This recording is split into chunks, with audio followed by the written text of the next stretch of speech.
desde que me integré al sindicato en 1985, cuando me restituyeron, porque estaba destituida por la dictadura, encontré un clima de involucramiento muy grande del sindicato con la gestión de Antel, del ente, ¿no? Incluso interviniendo en reestructuras y demás, siempre pensando en la eficiencia, siempre pensando en aportar para eso, además de defender los intereses de los trabajadores. Y bueno, naturalmente, en el año 1990, cuando entró la calle en el gobierno, ya se sabía que dentro de sus planes, además del ajuste fiscal que sobrevino ahí nomás enseguida que asumió, era privatizar varias empresas públicas. Y seguimos el caso de cerca porque empezó a gestarse en el Parlamento la ley de empresas públicas, que tenía un capítulo de Antel, que permitía por un lado la asociación de Antel con una empresa privada asumiendo parte de las acciones, pero tenía un artículo también muy general que permitía cualquier tipo de privatización en todos los servicios públicos. Y bueno, esa ley se aprobó en octubre de 1991, el 3 de octubre. Y a raíz de eso, incluso mucho antes, empezamos nosotros a hacer nuestra campaña como sindicato. Debo decir, por un lado, a la interna del movimiento sindical, donde existía una idea un poco equivocada de que ese era un tema de los funcionarios públicos. No sé si te acordás, Isabel, sí. Nuestra comunicación permanente y discusión con los compañeros de los gremios del sector privado, que era un tema nacional, ¿no? El hecho de que se vendiera por Vintenes, una empresa pública en la cual el pueblo uruguayo había ya invertido más de 400 millones de dólares, digitalizando todo, teniéndola a nivel de punta, a nivel latinoamericano y mundial, porque estábamos más digitalizados que Estados Unidos en aquel momento, no era razonable, era un negociado. Y eso era un tema del país, no era un tema de los trabajadores de Antel. Sí, lo que es bueno destacar que en esa etapa tuvimos que atacar dos frentes, ¿no? Uno que era el político, o sea, convencer las juntas departamentales, una recorrida por el interior, las primeras juntas que se empezaban a expedir en contra de esta ley, y como bien decía Susana, convencer a los pares nuestros, que eran no solamente los sindicatos de las empresas públicas, sino los privados, que lo tomaran como que Antel no era de los que trabajábamos Antel y que el riesgo mayor que se corría en esa instancia era la pérdida de trabajo, cosa que fue lo que menos evaluamos. Porque si hoy Antel, y se lo decimos siempre a los directores nuevos y a todo el que viene, si en aquel momento los trabajadores no hubiéramos sido los protagonistas, hoy Antel no existía. Siempre hacen ver que los trabajadores defendemos el puesto de trabajo, pero en realidad nosotros no defendemos, no nos corporativizamos para defender los puestos de trabajo, sino para defender la empresa, porque mientras exista Antel van a haber mucho en salud, mucho en educación. ¿Qué hubiera sido hoy si hubiéramos en aquel momento implementar un plan de las ceibalitas, por ejemplo, si no hubiera estado Antel? Antel jugó un papel importantísimo, brindó tecnología, brindó infraestructura, y brindó conectar para que allá en el lugar bien escondido del Uruguay una ceibalita funcione. Sin duda, yo creo que el involucramiento de los trabajadores de Antel que se pusieron al hombro esta campaña fue notorio desde el principio, tan es así que nosotros pensábamos en la posibilidad de quedar solos y de seguir igual luchando por esa realidad. Pero obviamente hicimos un llamado a todos los sectores políticos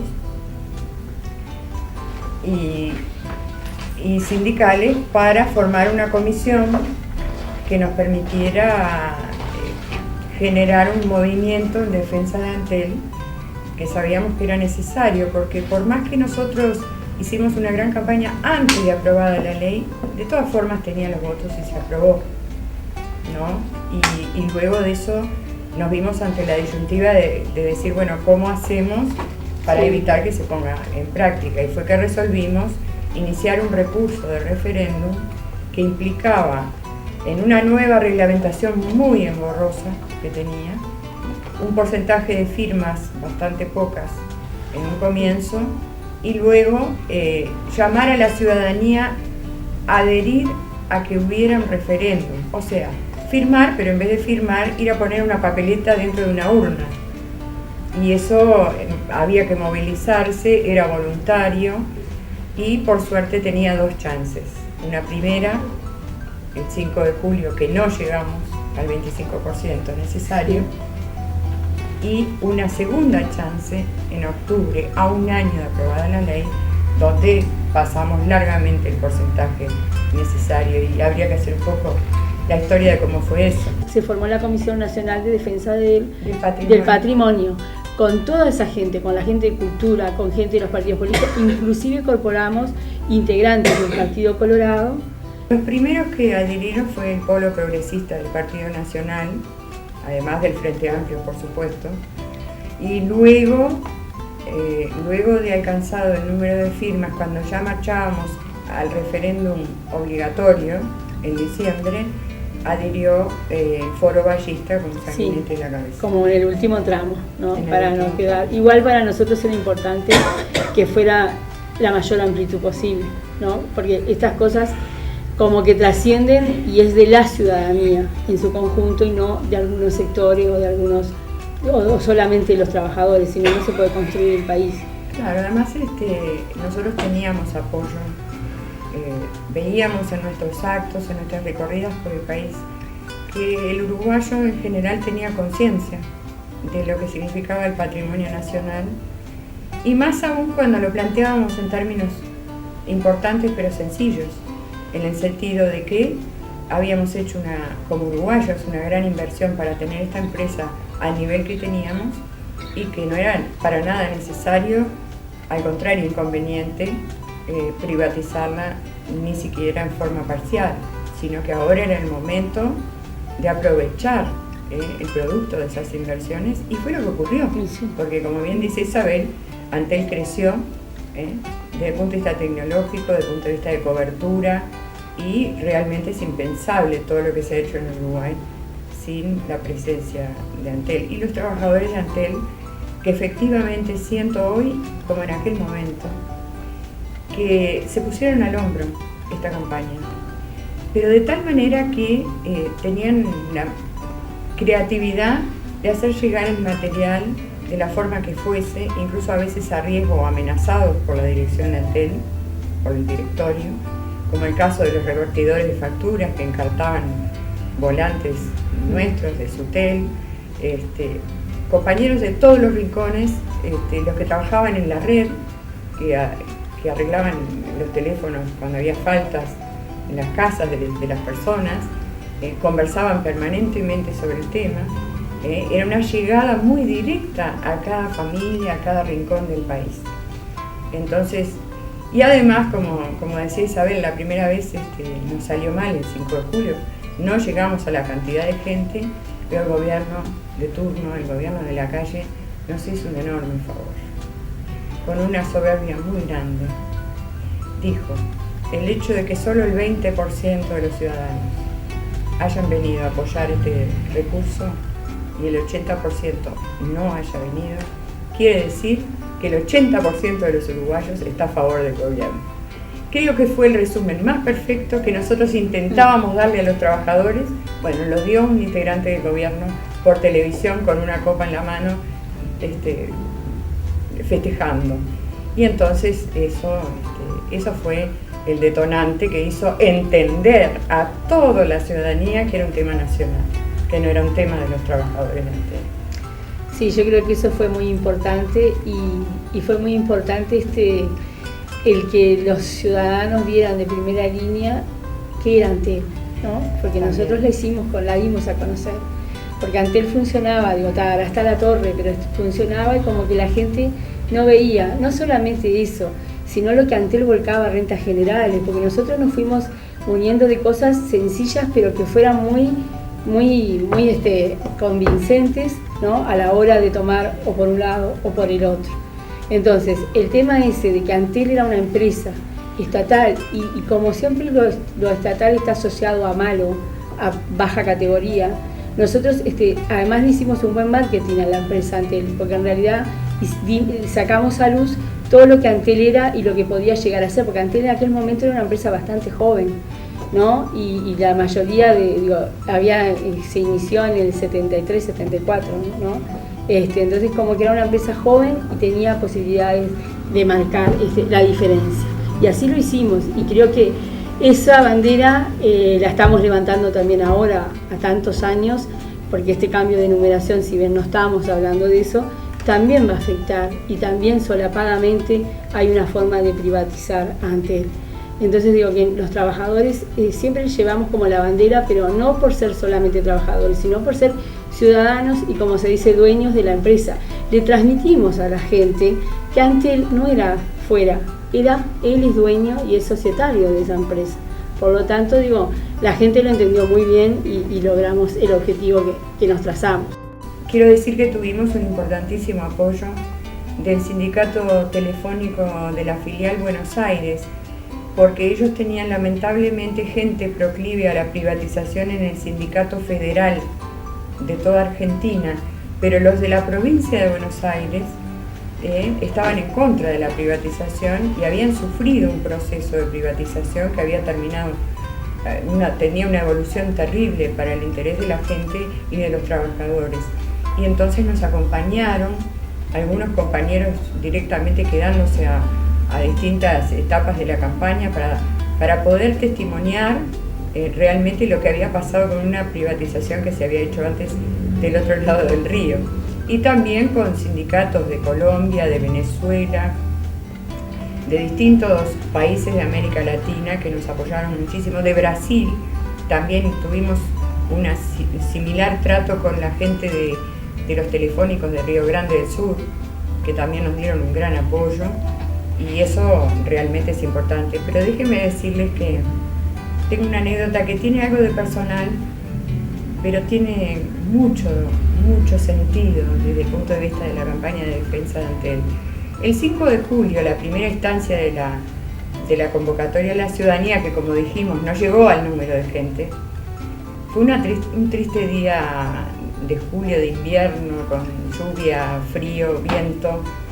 Bueno, se reunió la comisión, que tenía como integrantes a políticos, PIT-CNT, organizaciones sociales y SUTEL, y en determinado momento nos pidieron que saliéramos del recinto y se reunieron aparte los sectores políticos y decidieron que SUTEL era quien iba a dar el comunicado de la derrota, con lo cual, como yo representaba a SUTEL en aquel momento, me tocó a mí, con toda la prensa y todas las cámaras de televisión, comunicar que habíamos sido derrotados, en declaración que fue hecha por todos los sectores, no solo por nosotros. Y después, el 3 de octubre, la segunda chance, donde sí pasamos el número necesario de adhesiones, otra vez se reunieron los sectores políticos en una piecita aparte. Y después me enteré que había una muy ardua discusión, porque había quienes sostenían que esta vez, como habíamos triunfado, SUTEL no iba a comunicar la victoria. Y por suerte, alguien que hasta el día de hoy no sé quién fue, honestamente no lo pude saber, defendió que si habíamos hecho el comunicado de la derrota, teníamos derecho a comunicar la victoria. Y fue así entonces que me tocó, porque repito, en aquel momento representaba a SUTEL en la comisión, leer el comunicado de la victoria. Y eso, de alguna manera, grafica lo que eran nuestras dificultosas relaciones con los sectores políticos, incluida la izquierda en aquel momento, porque nosotros estábamos dispuestos a dar todo por esa causa y nunca especulamos desde el punto de vista ni electoral ni de ningún tipo el fin que iba a llevar, sino que poníamos toda la fuerza en eso. Sí, yo lo que quiero decir al respecto es que así como ocurrió eso, un poco porque esto lo va a ver otra gente, ¿verdad?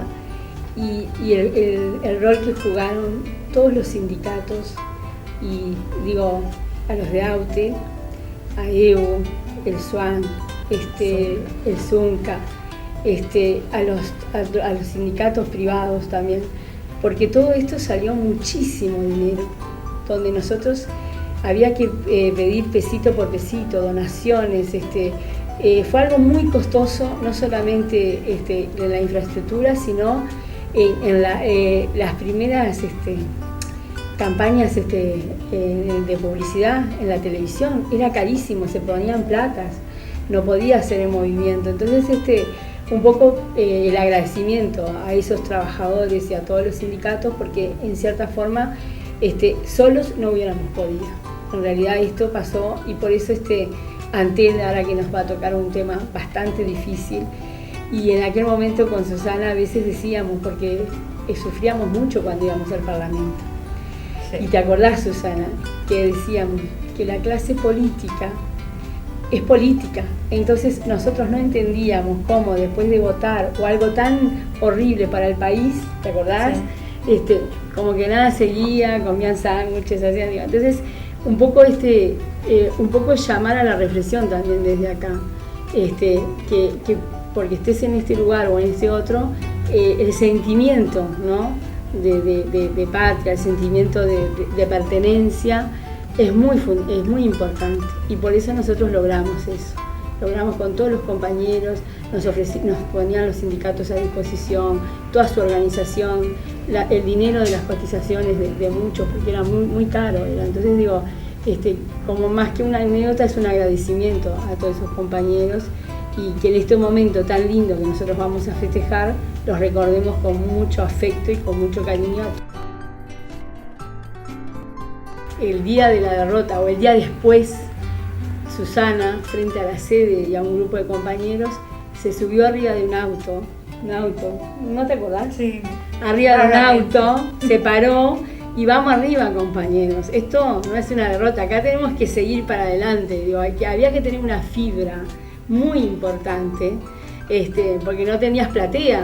Es difícil, cuando todo es lindo, nos peleamos por dar la linda noticia, pero cuando vos tenés que aglomerar a la gente, tenés y se paró ahí arriba de ese auto, y muchos recordamos, porque las vivencias son lindas, las buenas y las feas, porque esas son las que levantaron también, que tal vez no quede, pero sí queda en mi recuerdo esa fuerza que sacó Susana, no sé de dónde, para pararse arriba del auto y vamos arriba, compañeros, ¿no? Y tal vez ella estaba tan dolida como el resto, pero era la que se sintió con la responsabilidad de levantar. Y eso fue importantísimo.